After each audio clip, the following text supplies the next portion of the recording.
Bom dia, boa tarde, boa noite, sejam bem-vindos a mais um vídeo aqui no canal.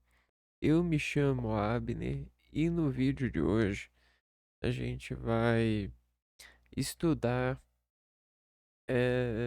Revolução Industrial, ehm, resolvendo algumas questões que vão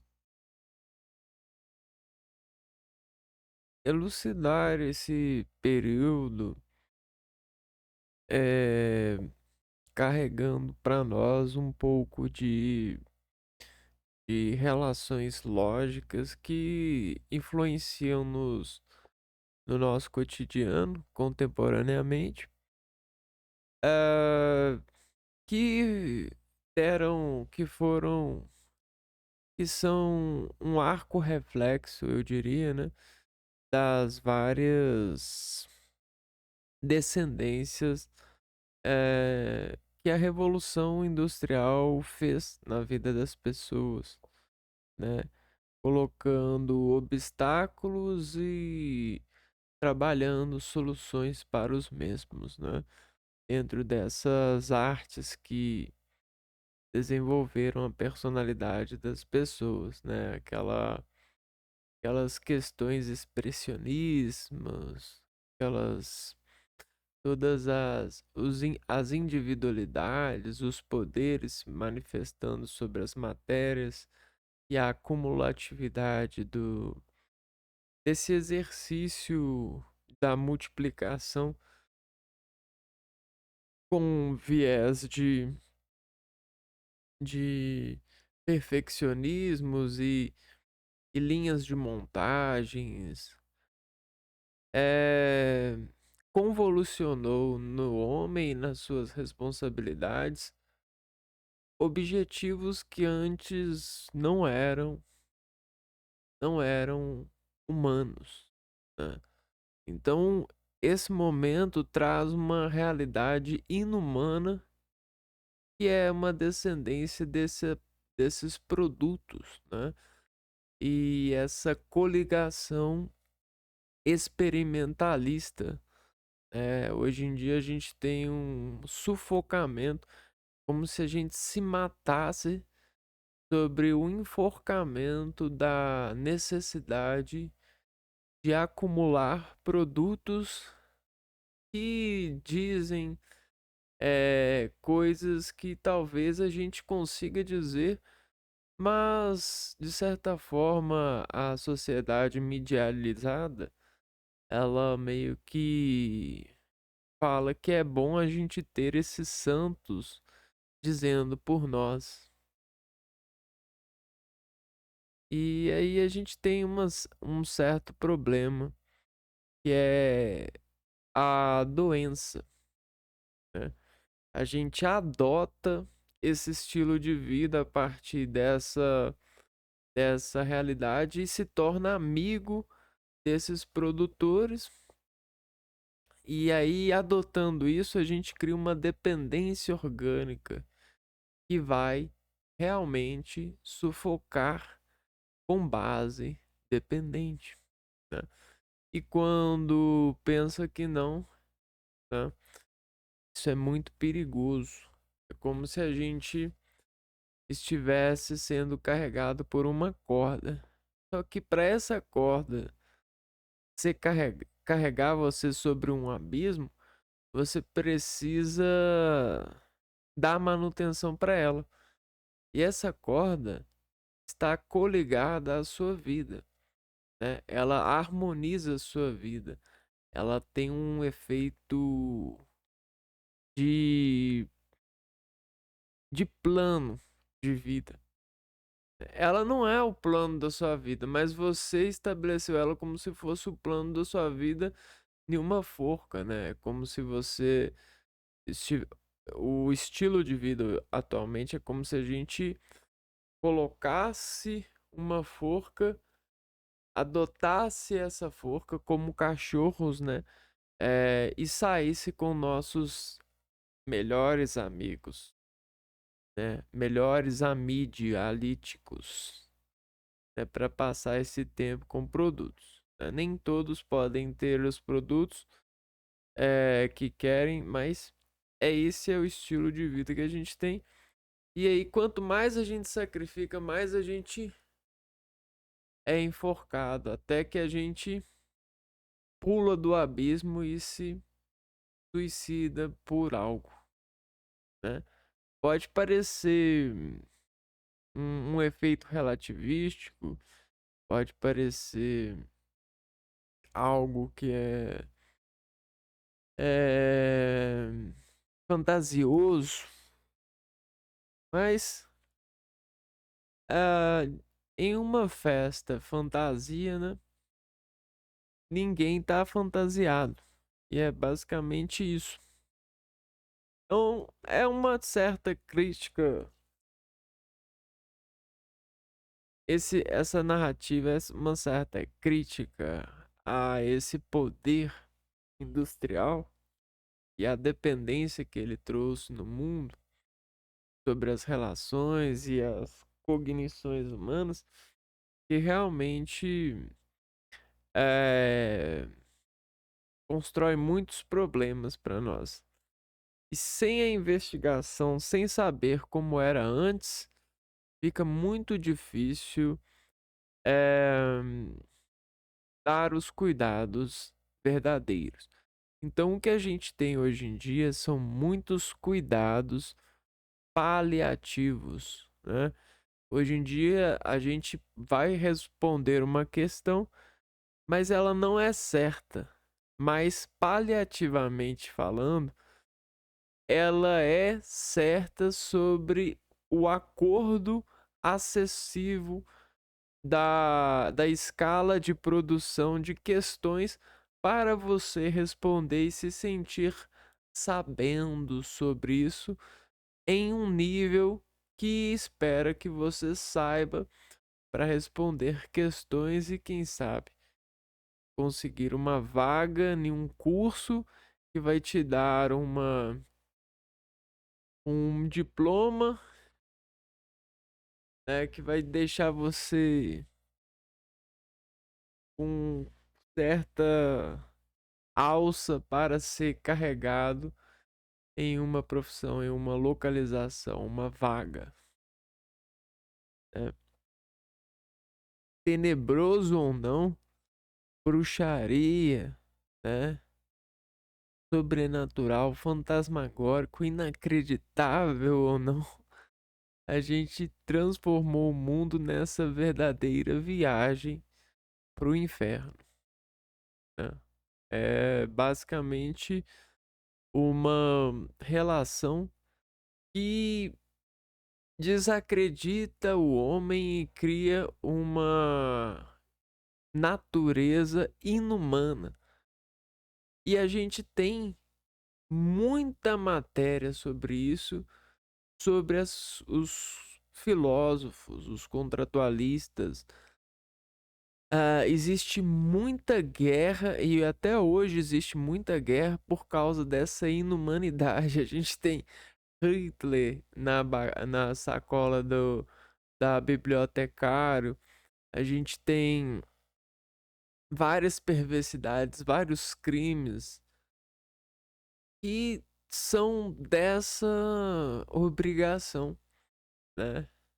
E aí, às vezes, a gente se pergunta, mas por que que tem tanto acidente assim? Por que que todo dia eu ligo o noticiário e tem essas notícias, né? Essas mortes, fulano faz isso, aumenta a fila de doentes, fulano não quer trabalhar, existe muita depressão por conta do desacordo salarial, por relações, né, dentro da escala de trabalho, né, relações subordinadas.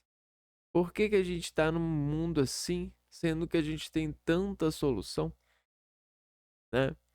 E aí a inumanidade, ela é agressiva, ela mata sem você ver. É como se fosse o efeito radiológico, né? Ele ele constrói cânceres em você sem você dar conta. Porque você está viajado na inumanidade de ter alguma coisa, ser alguém que você não é. Porque você é humano. Você não é piloto, você não é soldado, você não é rico, você não é empregado, você é um ser humano como todos nós, seres humanos, somos, né? E aí toda essa luta por uma validação é a inumanidade que criou essa fonte de acesso de configurações para essa natureza industrializada. Então nós temos nos tornado industrializados. A gente quer ser uma corporação para que você ore por nós, para que você acredite em nós, para que você peça a bênção para nós, porque eu quero ser um Deus, um santo, né? Eu quero ser uma empresa que soluciona os seus problemas, que ganha muitos dados, que ganha muitos. Que você venha para mim, eu quero ser semelhante à água, eu quero ser semelhante. Você tá entendendo? Isso é inumano, né? A gente não quer isso. A gente. Isso aí a gente observa cientificamente e no acolhimento dos acessórios. Isso são acessórios da natureza: água, ar, fogo, terra, natureza, né? A gente não mata sem precisar na natureza. A gente não desperdiça algo assim, pensando que é melhor fazer em excesso e sobrar e jogar fora do que faltar. A gente não é assim. Isso é a inumanidade que fabricalmente diz: é melhor ter em excesso, porque se alguém vier procurar e não tiver, a gente vai perder uma venda. Entendeu? Mas a gente não é assim, a gente não é vendável. Isso é uma inumanidade industrial. Então, parecendo que eu gosto ou não, a questão do gosto, ela é uma prática. A gente não vincula gosto nem felicidade de viver. A gente produz momentaneamente. Não é à toa que a gente tem um monte de gente viajando nos carros celulares, né? Nas redes sociais, utilizando instantes de fertilidade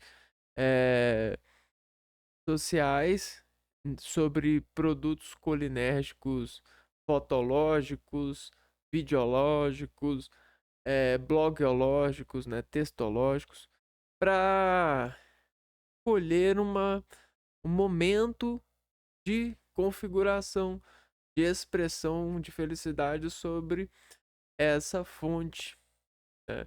É um acesso, é uma modulação orgânica sobre esse acessório, os óleos. A gente se alimenta disso, né? Só que a gente não precisa disso. A gente está redefinindo a vida sobre essas precisões. De certa forma, a gente não está bem, porque a gente está adotando excessos de necessidades. E isso está fazendo muitas pessoas adoecerem sobre esses excessos, né? E isso causa muita briga, né?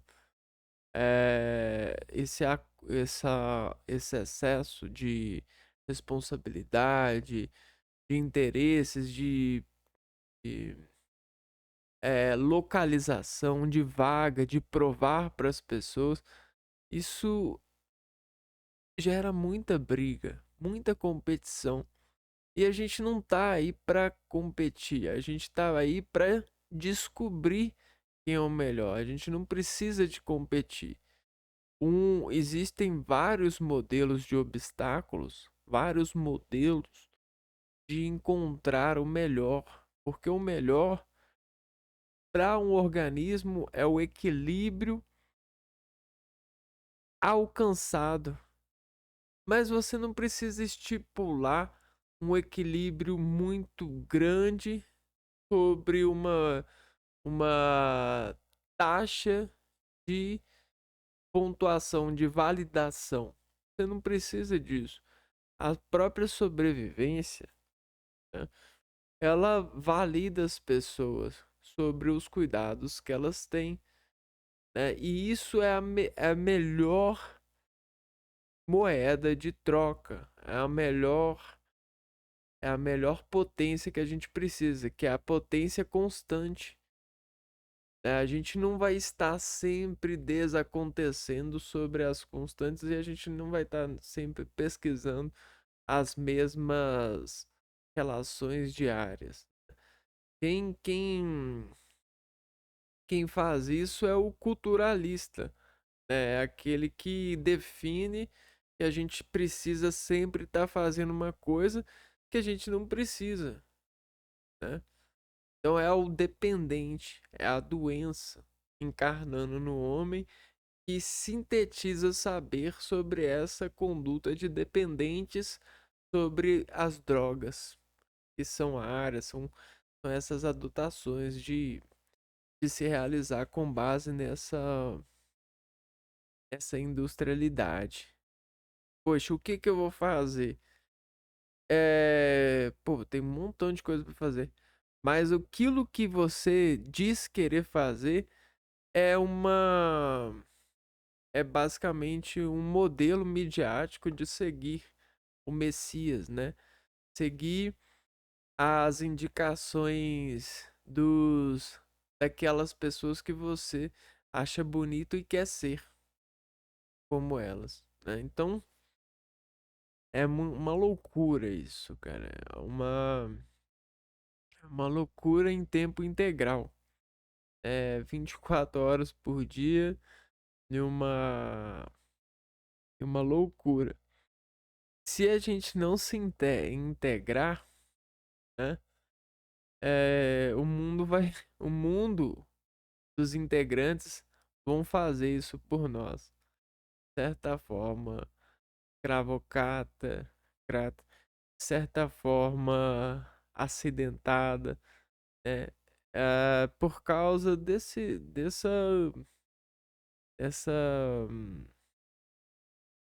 adoção, né? É, essa obsessão por controles, né? E considerações, né? Essas filas de fábrica. Então, às vezes as pessoas elas tendem a, s- a ser, a ser, é, como que chama? Alugarem condomínios de positividade, né? Serem positivos. Vejo o bem da vida, vejo o bem disso. Aí a pessoa, ela tá lá alugando esse condomínio lógico, né? Tá lá vivendo essa paisagem. Só que isso aí é um aluguel de conta, né? Não é uma realidade. A realidade é mais crua do que isso, né? Se você não comer, você vai passar fome. Se você não tiver essa paisagem, você não vai ver positividade na Revolução Industrial, né? Se você não tiver uma magia, né? Um artefato, né? Que faz você paisisticamente se conter, né? Você vai descontrolar. Então, muitas pessoas elas dizem o que dizem por aí porque elas estão alocadas, elas estão com seus aluguéis em paisagens de climas, elas estão cuidando das suas rotinas e tal. E acham que todo mundo, se todo mundo fizer a sua parte, vai acontecer isso, esse efeito brilhante, né? Essa solução. Essa é a solução. E não é bem assim. É, porque a gente tem uma cultura de competição. É, é, abrigado a ela, a gente tem dependências, a gente tem relações inumanas que desconvertem as pessoas a faltas para elas se verem com muito, né? Então, o muito converte pessoas à falta, né? A falta de um passa a remediar o muito do outro, que é um que passou a ser a natureza da vida dele, ser alguém com muito. Então a gente não consegue fazer cada um sua parte e ser de bem. A gente tem que fingir que está tudo bem. A gente tem que se prender. Por quê? Porque o muito, a pessoa que tem muito, ela vai fazer de tudo para ser uma pessoa que é necessária. As pessoas vão falar assim: a gente precisa de você. Mas não é a verdade. E ele vai fazer de tudo para isso. Ele vai dizer que corre mais rápido, que toca melhor, que sabe ver com mais dados científicos, que sabe dividir melhor. Ele vai falar tudo. E que sabe cuidar melhor dos animais, que sabe das propriedades químicas melhores. O cara ele vai falar tudo, todas as mentiras possíveis, todas possíveis para dizer que ele precisa existir porque ele é maior. Ele precisa de mais. Ele vai falar tudo porque ele criou uma certa dependência nesse ecossistema industrial de ser esse alguém. E ele vai falar todas as mentiras possíveis ou construí-las para que os pobres continuem sendo pobres.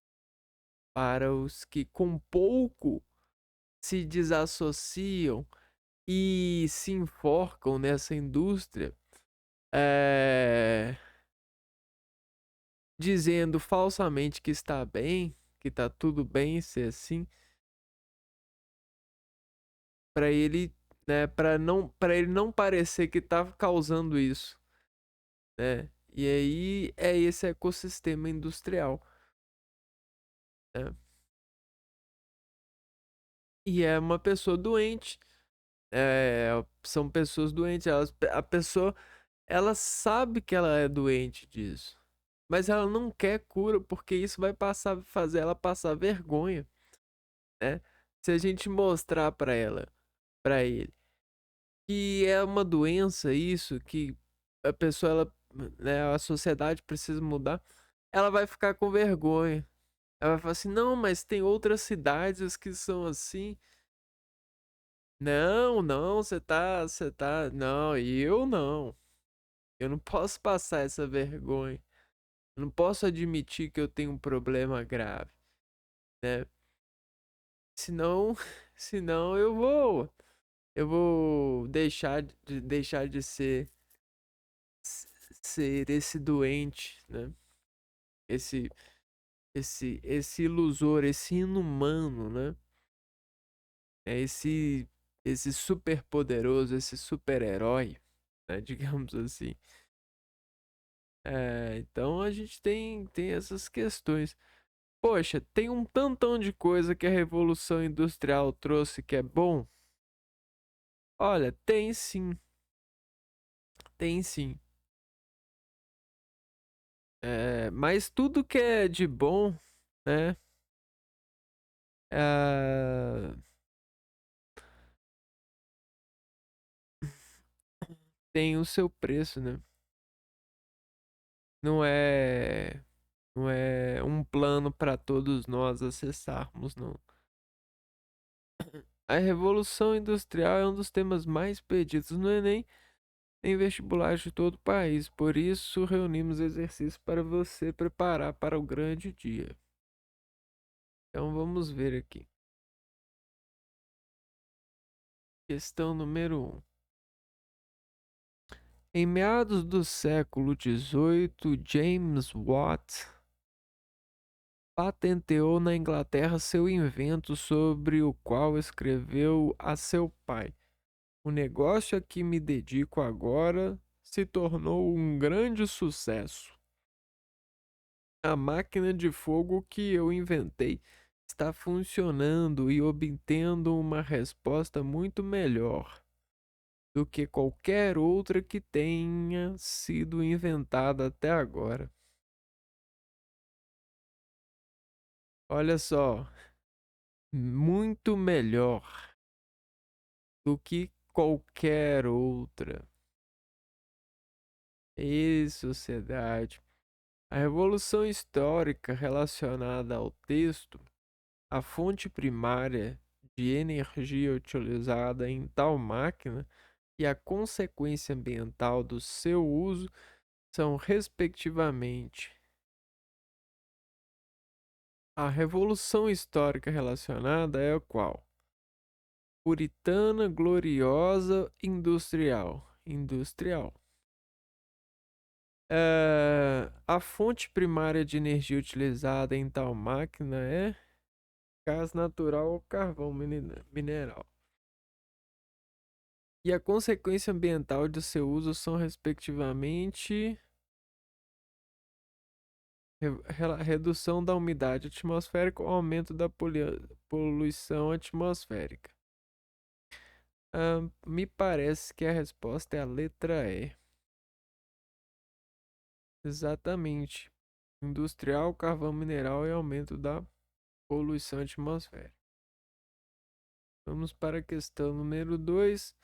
Das opções abaixo listadas, o país que melhor preenche o espaço acima é Alemanha, Holanda, Inglaterra, Espanha. Vamos lá. O acúmulo de capitais, a modernização da agricultura, a disponibilidade de mão de obra e de recursos naturais e a força do puritanismo ajudam a explicar o pioneirismo da Revolução Industrial. Quem foi o pioneirismo da Revolução Industrial foi a Inglaterra, né? Então só pode ser a letra D. Inglaterra. No século XVIII, a Inglaterra tinha uma série de condições favoráveis que a fizeram pioneira na Revolução Industrial, como mão de obra, capitais e uma mentalidade empreendedora. É, tecidos, né? Tecelagem. Ah, Bom, terceira questão. Sobre a inovação tecnológica no sistema fabril na Inglaterra do século XVIII, é correto afirmar que a inovação tecnológica foi adotada não somente para promover maior eficácia da produção, como também para realizar a dominação capitalista, à medida que as máquinas submeteram os trabalhadores a formas autoritárias de disciplina e uma determinada hierarquia. A letra A, ela tem um calibre aí, né? Vamos ver as outras.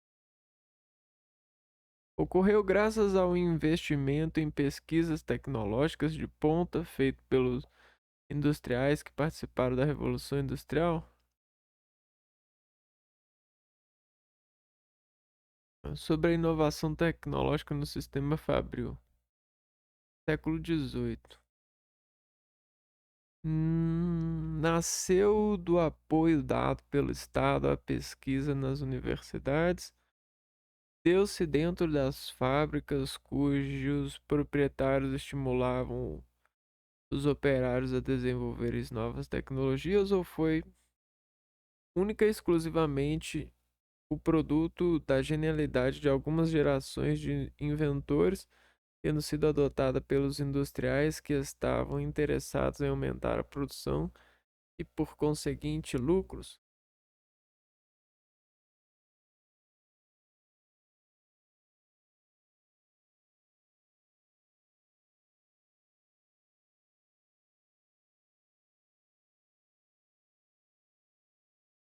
Ó, a inovação tecnológica no sistema fabril na Inglaterra do século XVIII é correto afirmar que ela.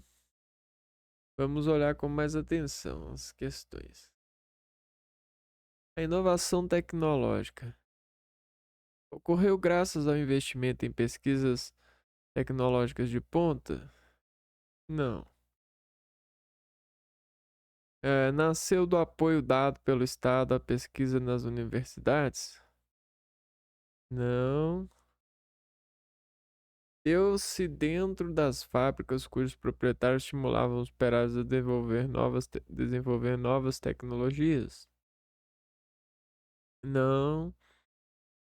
Foi adotada não somente para promover maior eficácia da produção, como também para realizar a dominação capitalista, à medida que as máquinas submeteram os trabalhadores a formas autoritárias de disciplina e uma determinada hierarquia. Ou foi a única e exclusivamente o produto da genialidade de algumas gerações de inventores, tendo sido adotada pelos industriais que estavam interessados em aumentar a produção e, por conseguinte, os lucros.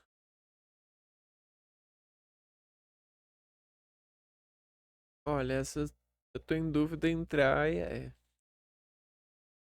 Ah,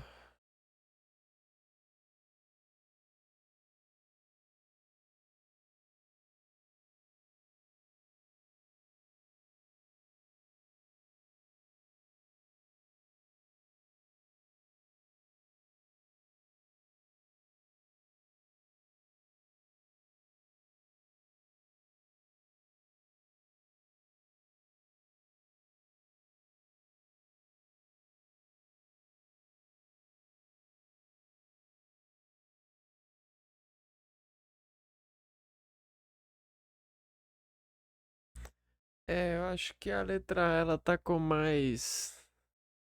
Tá com mais. Né? ahn, tá com mais informações correlatas. Só que pelo que eu tô vendo aqui, ó. Inovações tecnológicas no sistema fabril na Inglaterra. Essas inovações tecnológicas.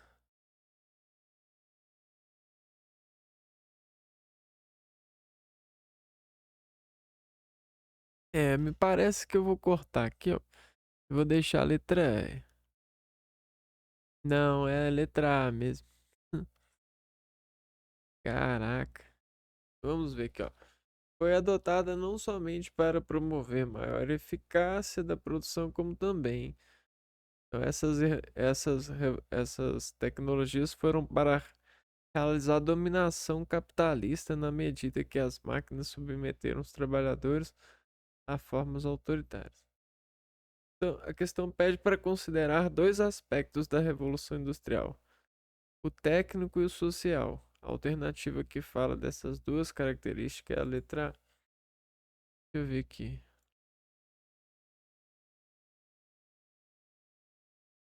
Ah, no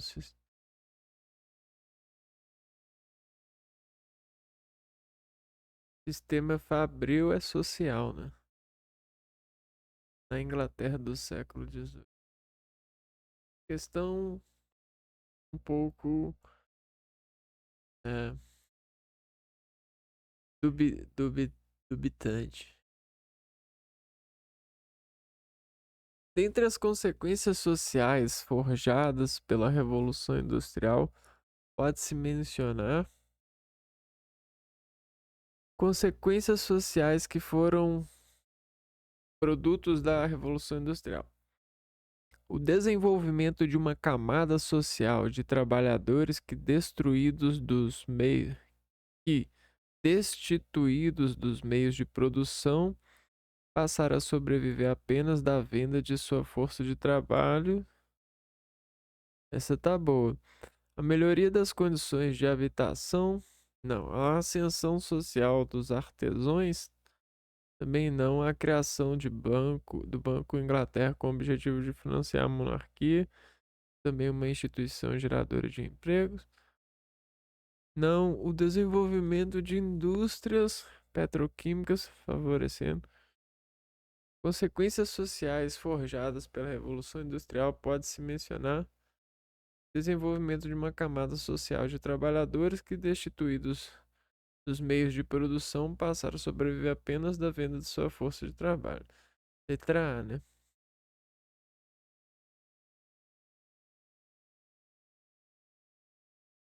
São questões que têm apelos emocionais, né? O ser humano faz questão. Pensa você, eu sou um ser humano. Aí eu tenho tendências a gostar de dramas, porque na vida eu já passei por vários dramas e tenho uma coleção deles na minha galeria de ter passado por eles e ter as marcas desses dramas. Quando a gente vai produzir uma questão, obviamente a gente vai filtrar a questão e vai dar um endossamento para um tom dramático, né? Não é à toa que hoje em dia você tem na seleção de candidatos, né,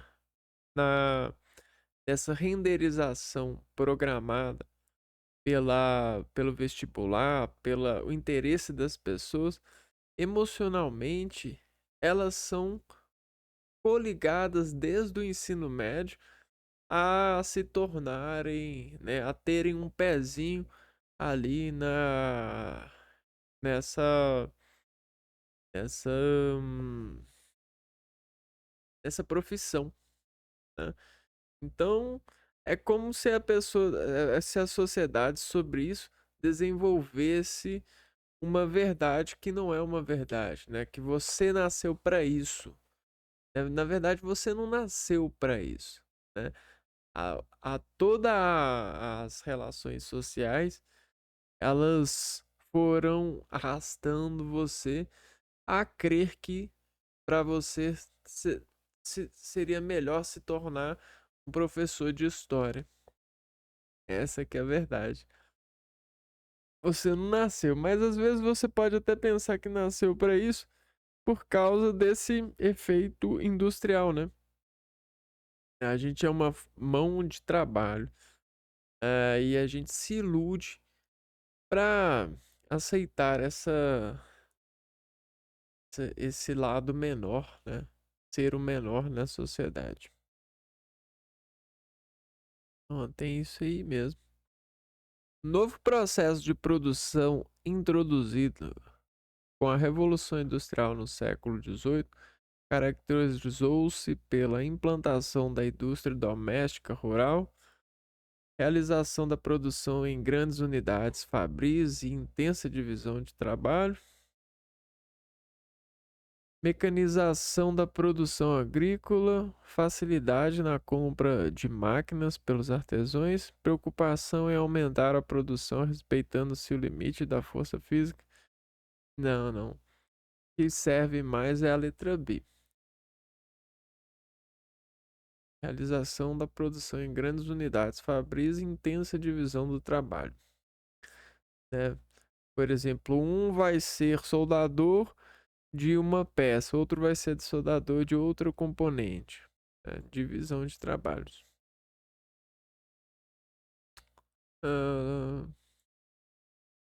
O Duque de Bridgewater censurava os seus homens por terem voltado tarde depois do almoço. Estes se desculparam, dizendo que não tinha dúvida A badalada dá 1 hora. Então o Duque, que não tinha ouvido a badalada da 1 hora. Então Duque modificou o relógio, fazendo bater 13 badaladas. Caraca! Este texto revela um dos aspectos das mudanças oriundas do processo industrial inglês no final do século XVIII e início do século XIX. Tá vendo que aqui a gente tem a inumanidade torcida, né? Uma torcida inumana separando as pessoas que querem 13 badaladas e as pessoas que querem uma. E aí, você vai votar em quem? Temos dois candidatos para você votar. A pessoa que vai ser amigável e vai falar: tudo bem, só volte ao trabalho. Tudo bem, tranquilo, você não ouviu uma badalada, tudo bem, volta ao trabalho então. Ou aquela pessoa que vai falar assim: poxa, então eu vou mandar tocar 13 badaladas. Não vai ter desculpa para vocês. Se eu encontrar vocês depois disso, vocês estão fora. E eu não quero saber qual é o líder que você quer para o seu país. E aí dividiu as pessoas, né? Você tem pessoas que querem uma badalada, que querem ser felizes, querem ser passíveis, né? Porque poderia ser seu filho, poderia ter acontecido com uma pessoa que você ama, né? E tem pessoas que querem que seja 13 badaladas e que não haja desculpa nenhuma. Humanos, né? Humanidade. A partir do conhecimento histórico, pode-se afirmar que. Esse texto diz tudo que eu falei, né? Olha só, é só uma frase. Caralho. A mosca, né? Este texto revela um dos aspectos das mudanças oriundas do processo industrial inglês no final do século XVIII e início do século XIX. A partir do conhecimento histórico, pode-se afirmar que os trabalhadores foram beneficiados com a diminuição da jornada? Não. Diminuição não. A racionalização do tempo foi um dos aspectos psicológicos significativos que marcou o desenvolvimento da maquinofatura. Ah, colocou psicológicos aqui, mas nessa época os empresários de Londres controlavam com mais rigor os horários dos trabalhadores, mas como compensação forneciam remuneração por produtividade para os pontuais. Não, isso aqui é o que acontece basicamente hoje, né? As fábricas, de modo em geral, tinham pouco controle sobre o horário de trabalho dos operários. Não. Os industriais criaram leis que protegiam os trabalhadores que cumpriam corretamente o horário. Não. Vamos ver. A racionalização do tempo foi um dos aspectos psicológicos significativos que marcou o desenvolvimento da maquinofatura. Deixa eu ver. A partir do conhecimento histórico, pode-se afirmar que. Letra B, né? A racionalização do tempo foi um dos aspectos psicológicos. Para quem quiser pausar o vídeo e ver aqui, ó. O tempo das sociedades pré-industriais era ditado pelo ciclo da natureza. É porque, por exemplo, se você planta alguma coisa, você precisa de esperar a natureza, né, dar o fruto para você, né? Existe toda essa relação com a natureza. Ah, e enquanto a natureza não dá, você vai fazendo outras atividades, organizando outras coisas, né? Posteriormente, com o crescimento da indústria, seria comandada pelo relógio, que não respeita as fases de desenvolvimento natural, ou seja, inaturalização, né? Inumanização. Não tem coisa mais odisseiosa do que isso. Para o processo de industrialização na Inglaterra do século XVIII, foi decisivo é, ahn, a relação colonial mantida com a Índia e a América do Norte. O estímulo ao desenvolvimento inglês, promovido pela concorrência tecnológica com os americanos. A união dos interesses nacionais em torno de um esforço de desenvolvimento, não. O incentivo à inovação tecnológica como resultado da ação dos ludistas que destruíram as máquinas consideradas obsoletas. O acordo comercial conhecido por Tratado de Methuen, que estabeleceu a abertura de mercados alemães. Essa tem um nível mais elevado, né? Para o processo de industrialização na Inglaterra, foi decisivo a relação colonial mantida com a Índia e a América do Norte, que possibilitou grande acúmulo de recursos financeiros feito pela concorrência tecnológica com os americanos. A união dos interesses nacionais em torno de um esforço de desenvolvimento.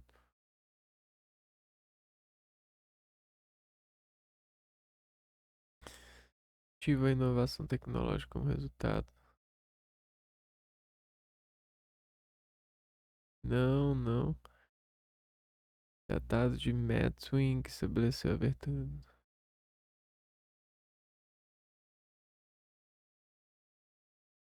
Eu acho que é a letra E, né?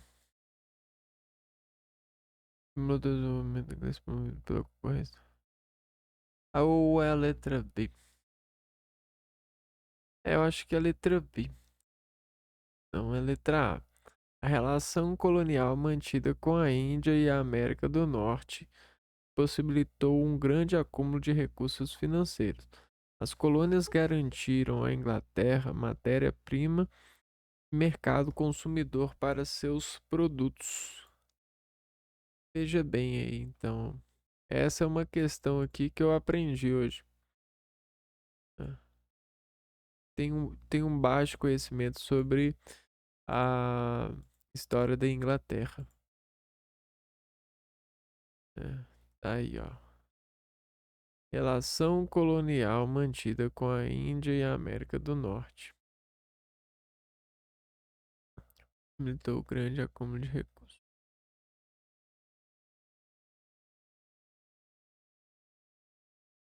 Próxima questão.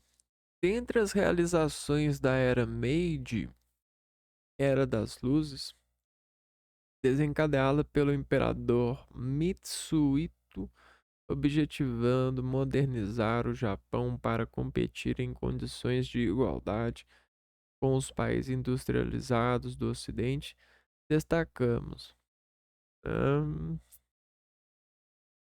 ah, modernizar o Japão para competir em condições de igualdade com os países industrializados. Tá. ahn, Destacamos a abolição da servidão, proclamação da igualdade de todos os japoneses? Obviamente não, né? Fortalecimento do poder do shogunato e abertura dos portos aos produtos estrangeiros, objetivando assimilar a tecnologia ocidental. Vamos deixar essa marcada aqui. Criação de daimyos independentes coordenados por um shogun imperial encarregado de estimular as atividades dos centros urbanos de produção industrial. Daimyos, política de incentivos financeiros da burguesia nacional, reforma econômica, criação do iene, instituição da servidão nas indústrias e a cessão da ilha de Hong Kong à Inglaterra em troca de empréstimos financeiros. Eu acho que essa aqui é uma, né? Ocidental. Letra E. A letra A, abolição da servidão. Calma aí. Abolição da servidão, proclamação da igualdade de todos os japoneses perante a lei, desenvolvimento do ensino público, das comunicações e da economia. A era Meiji unificou os vários feudos que haviam no Japão, sistematizou o ensino, aboliu taxas locais, além de abrir o país para o Ocidente, ainda que tenham sido impostas várias restrições. Desta maneira, foi um dos poucos países do Oriente que não foi dominado pelo Ocidente, ao contrário de várias regiões asiáticas. Nossa, que legal, cara. Essa eu não sabia também, não. Vamos ver aqui, ó. Dentre as realizações da Era Meiji, Era das Luzes, desencadeada pelo imperador Mitsuhito, objetivando modernizar o Japão para competir em condições de igualdade com países industrializados.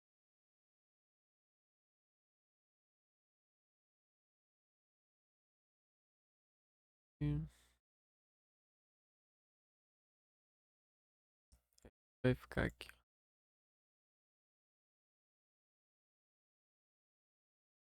Então, o que o camarada Mitsuhito fez na Era das Luzes, também conhecido como Era Meiji? Ele aboliu a servidão, né, não tem mais escravo, proclamou a igualdade de todos os japoneses, lei perante a lei e o desenvolvimento do ensino público, comunicações e economia.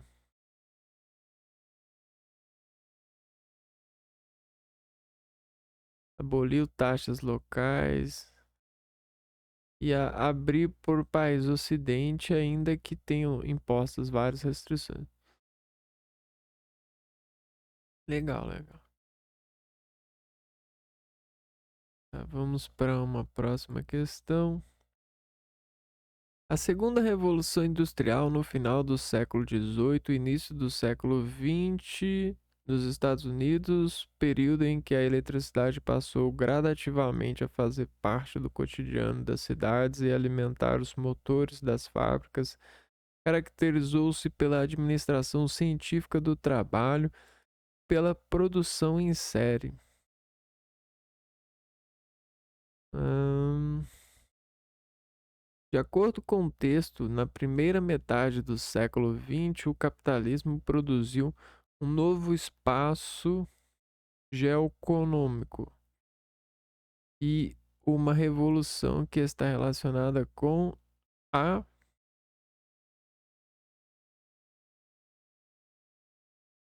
esse geoeconômico é foda, né? Está relacionado com a proliferação das pequenas e médias empresas que se equiparam com as novas tecnologias e aumentaram a produção com o aporte do grande capital. Isso aqui tá parecendo coisas mais modernas, né?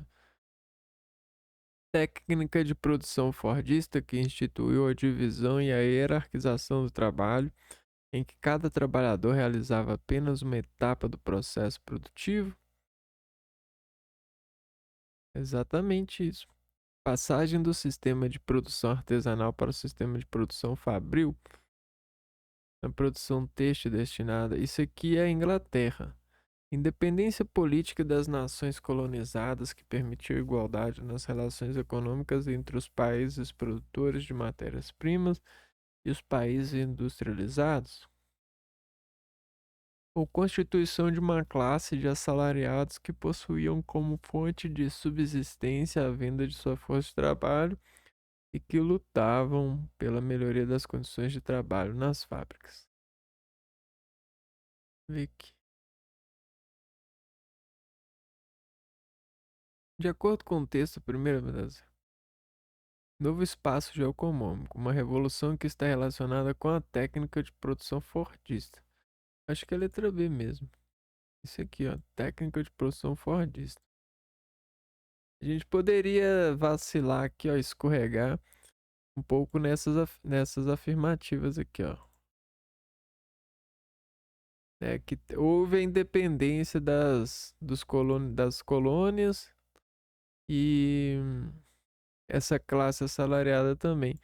Só que o texto de cima aqui fala sobre um momento que é geoeconômico, né? Ou seja, a revolução está relacionada com o empreendedorismo do sistema de produção fordista. É esse empreendimento mesmo. Ah, hum, deixa eu ver aqui. Mais algumas questões, né? A exposição de Paris centrava-se na Torre de Gustave Eiffel, com 300 metros de altura, mais de 7.000 toneladas e mais de 1 milhão de rebites. Tinha duas longas galerias devotadas às belas artes e às artes decorativas. Por detrás ficava um imponente palácio das máquinas. Aí você se pergunta, para que existe isso? Né? Não existia internet nessa época.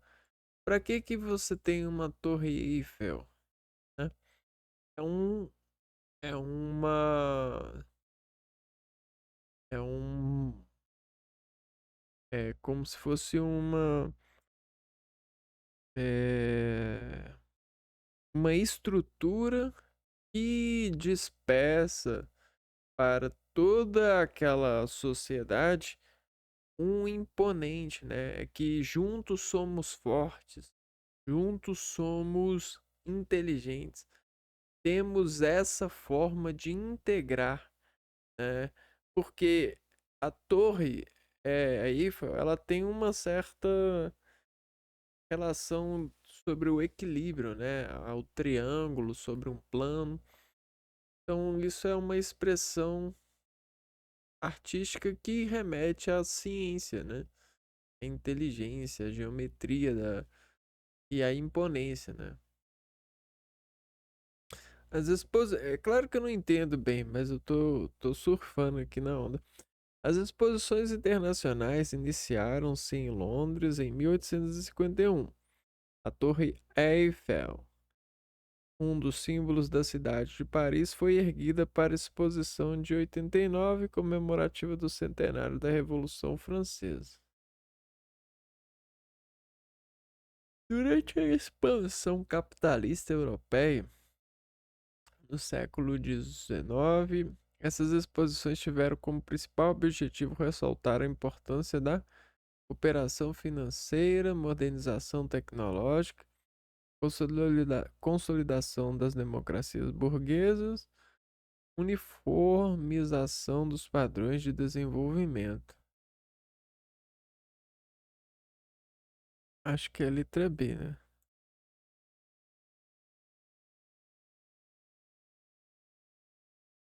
Modernização tecnológica da produção. Modernização tecnológica da produção. As exposições universais eram um ótimo meio de mostrar ao mundo os avanços tecnológicos e o poderio econômico de cada país. Era uma diversão, né, no sentido eh, olímpico, né? No sentido olímpico da competição. Tinha até aquele movimento das Guerras Frias, que foi um pouquinho depois, né? Cara, a Revolução Industrial ainda está aliando e incentivando a nova revolução mundial aí, que é a tecnológica. O século XIX foi um momento repleto de invenções em vários campos do saber. Dentre elas, podemos destacar o rádio, o telefone e a televisão. Século XIX, né? A locomotiva, o automóvel, a vacina, a fotografia, o cinema e a eletricidade, para-raios, a calculadora e o telégrafo. Ó, a locomotiva, século XVIII, automóvel e vacina. Isso é século XVIII. Calculadora e telégrafo. Fotografia. Não, cinema e eletricidade. 19, né? Eletricidade, cinema e fotografia.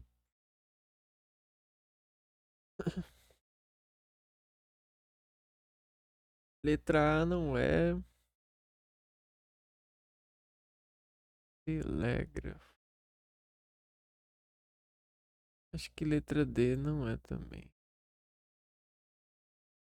Hum,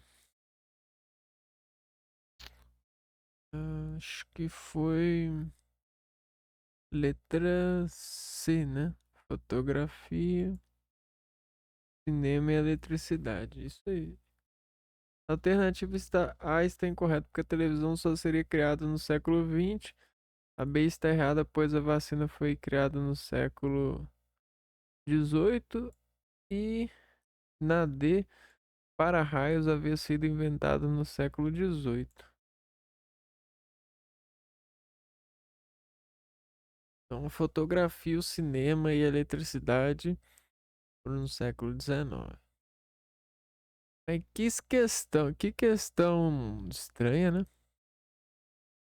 Entre as características da segunda revolução industrial, podemos citar características.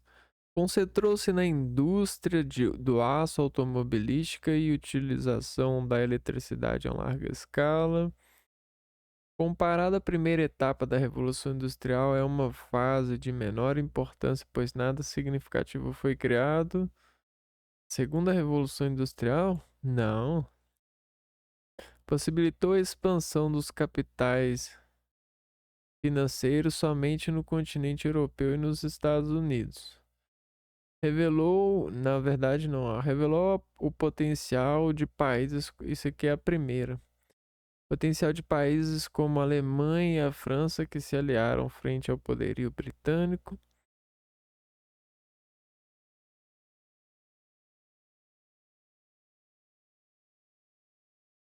A segunda revolução industrial revelou o potencial de países como a Alemanha. Não.